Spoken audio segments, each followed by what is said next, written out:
Hi everybody, we wanted to record a short video that just provided an overview of the assignment that's due on October 22nd, our draft research questions, references, and data sources assignment. So here it is. So in this assignment, you are going to submit the following on Canvas right here, these 3 bullet points. You're going to draft research questions for both a qualitative and quantitative approach to understand your policy or your law, ordinance, whatever it is. Right, so you have 2 total research questions that are due. You also have to include 6 references that are related to your topic from peer-reviewed social science journals, and also just some brief notes that are relevant to your research questions, and then a brief description of and justification for 2 potential sources of data for the qualitative and quantitative components. So when we're thinking about a draft research question for a qualitative or quantitative approach, basically we want these to be a complete sentence or thought, a social science question that's related to maybe the support or opposition to the prior or the passage of the law or policy, the impact of policy on a social community. That's what these can be about. They can be about all kinds of other things too. It kind of helps us. You could ask a research question that kind of helps us understand, again, the impact of a law on social communities, how those laws might be interpreted by on-the-ground enforcers of those laws, and ultimately how they're performed, right? Like, there's a variety of social science research questions that you can ask. There's a lecture on the course Canvas website. So if you go to the research proposal guidance module, if you click on the good researchable questions or ARED, there's a lecture video here. That should be really, really useful for you as you're thinking about how to pose a research question. Also, too, there is a methodologically appropriate research questions lecture in the same spot. So if you click on this methodologically appropriate research questions lecture, that's going to give you a really good idea of how to frame a qualitative research question, how to frame a quantitative research question, and so forth. So an example of a good qualitative research question, and this we'll learn this in class. We'll learn this in those lectures that I just pointed at. But a good qualitative question would be, in what ways did the implementation of the Northwest Forest Plan in Oregon affect recreationist experience of wildlands?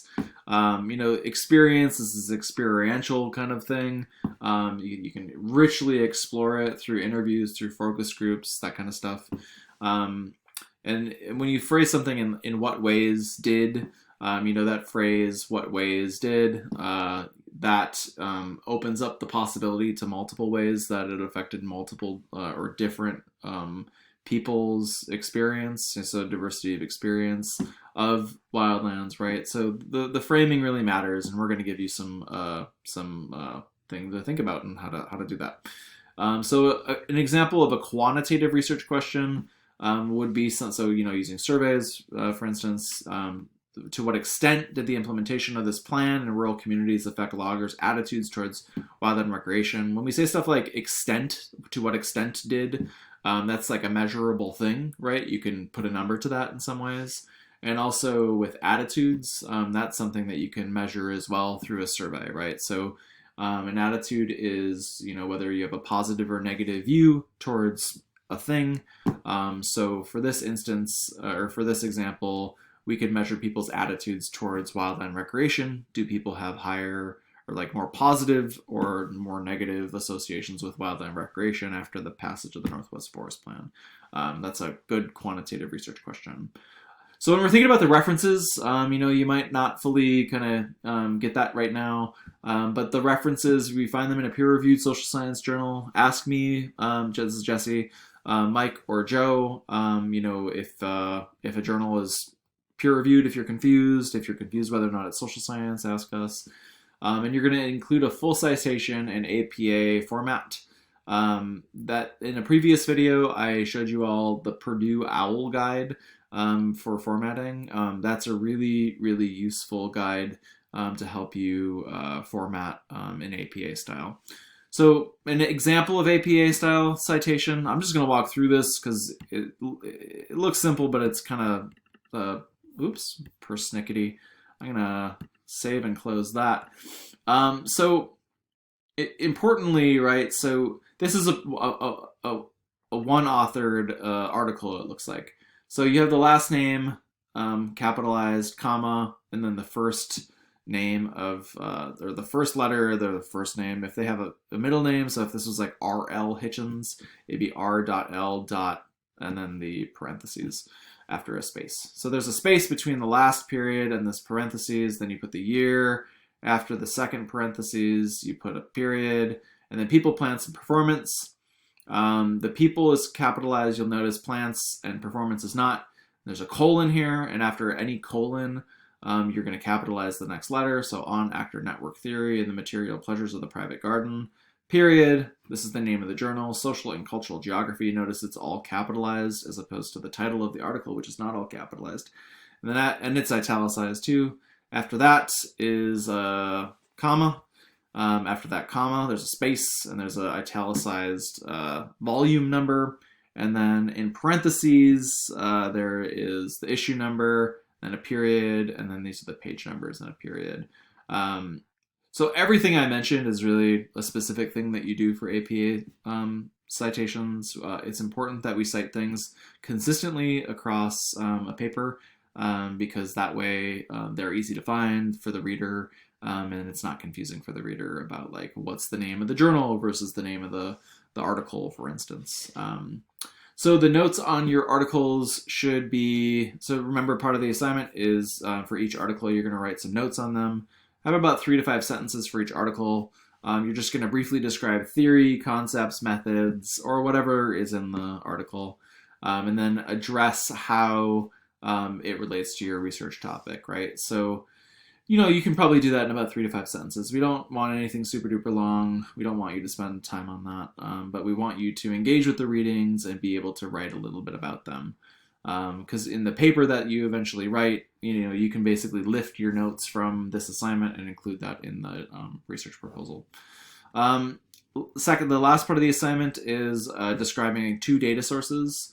So you're going to identify 2 sources of data that you'll collect that you would collect data from if you were to do this project and collect data for it, to answer your qualitative and quantitative research questions. So for example, you might want to interview ranchers in Montana for a study on perceptions of wolf introduction policy, or urban planners in Oregon for a study on the effect of strict land use laws on urban planning decisions. Really, really brief justification for how you're going to use those data sources, and how are those data sources, how will collecting data from them help you answer the questions that you're posing in your research, or your research questions. The grading rubric here, it's pretty straightforward, but we have a little percentage breakdown here. You'll get 100% credit if you have complete social science questions, if you have all the peer-reviewed social science articles with notes, data sources, justification. And then you can just read it like, the less percentage you have, like basically the less you submitted, right? So basically what this says is like, this is a draft proposal, right? Or sorry, a draft research questions, draft everything. It's not going to be something that's finalized. Like, we'll give you feedback on it and you're going to finalize it for your final project or for your proposal. So just do the best you can. And if you address every aspect of the assignment, you're going to get 100%. We want you to think and reflect and do this assignment in its totality, wholly, and we really want to provide feedback for you. So do the whole thing and you'll get 100% or so. Things that you don't do so well, we'll take points off of, and then we'll tell you why we took points off. So I think that's everything for this assignment. Please let me, this is Jesse again, Michael, or Joe know, or let us know if you have any questions. Again, we're super happy to answer any questions you have about the assignment, whether it is kind of logistical stuff, although I hope that's clear, or if it's just kind of like conceptual, big level questions too. We're super happy and I'm excited to answer those types of questions as well. So thanks.